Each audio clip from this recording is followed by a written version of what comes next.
to red flag the event. They're going to stop the field, restart the race, and try and settle it. Langston. 5 laps to go. Contact. Montgomery takes out Langston. They catch up Howard. Montgomery goes upside down in 2.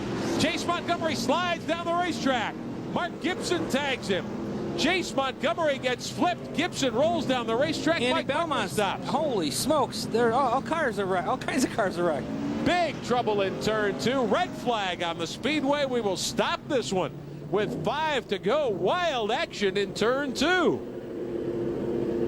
Let's take a look over in turn 2 and see what happened. Chase Montgomery was pressuring Langston. They made contact. Langston went around. Shelby Howard, huge damage to the 64 car here on the front straightaway. The rookie Langston in his 5th career start was running 2nd.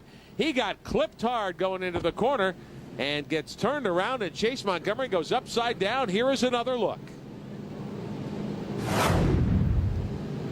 Oh, Montgomery got into Langston. Real pinch Langston into the wall. Howard got into it, and Montgomery gets turned over.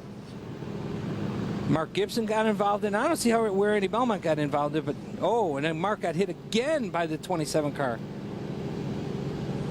Heavy damage, big problems up in turn 2. Late in the going with 5 to go at Winchester. Here's a look from a different angle.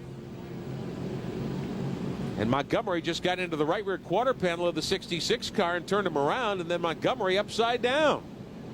Gibson was just along for the ride.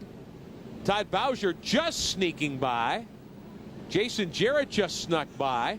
Billy Venturini, you saw it. He actually crashed first. There's Chase Montgomery waving to the fans. EMTs quickly there. We heard from Chase at the top of the broadcast. We said about what running in the top 5 as they work around this racetrack, and there's a problem. There's a caution. Oh, here's the trouble. Up in the corner, several cars involved. Jim Eubanks there, along with Jerry Niemeyer. They were racing on the lead lap for position, and they get tangled up in the corner. The caution flag comes out again. You know what this means? Another green, white checkered. Man, and these guys have been in the top 10 today. This is a devastating blow for these two guys because they had great runs going, not guys that you normally expect to see up front in the top 10, had a smart race, stayed on the lead lap, obviously racing for position here on this green-white checker and got tangled up.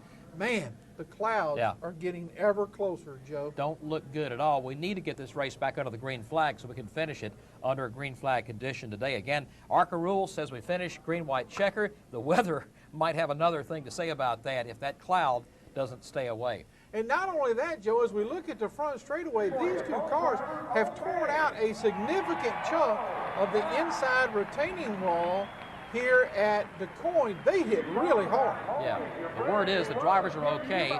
There's one of them stepping out, seems to be all right, taking him to the ambulance for the mandatory trip to the infield care center. They're still talking to Jerry Niemeyer in his car, and looks like we'll be able to at least send these guys off. Certainly hurt feelings. It's an ugly scene here at Du Quoin. We have a big crash that's blocking the racetrack. They've knocked a section of the guard railing out, and you see now they're bringing in some concrete barriers to replace that guard railing. And while all this is going on, that dark cloud we showed you a few minutes ago, it's getting closer. And Joe, the ARCA REMAX Series officials have just called this race because of that rain cloud and the weather system that's moving in. We've been talking about rain all day long, and it looks like it's now here on us at Du Quoin. Tony Stewart is going to score the win here today after leading 85 laps. Sort of a dominating situation, I think you would say.